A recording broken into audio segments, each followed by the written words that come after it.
let's go back to the free themes. We're going to click on free themes, and then we're going to install what has something to do with, you know, cardboard creations, maybe something a little chic. This looks okay.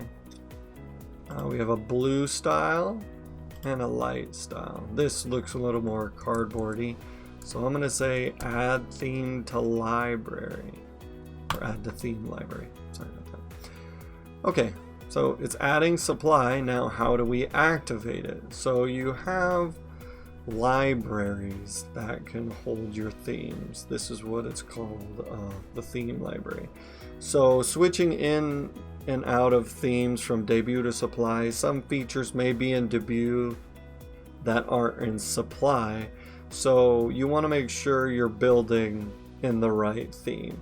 Now a lot of things, I would say 80 to 85% will transfer over when you're switching between themes if you decide to go with a different theme later.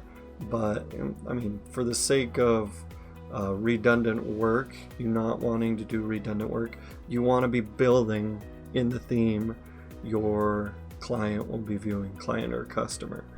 So now that we added supply, let's activate it. We do that by clicking on actions and going to publish. It's going to say your password page is enabled, which that's okay. We don't want anybody to see our website yet, so Shopify default installs a password or has a password on your website. Are you sure you want to publish supply? This will replace your current theme debut. Yes.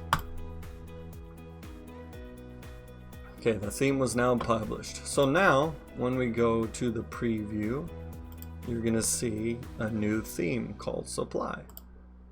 Oh wow. There it is.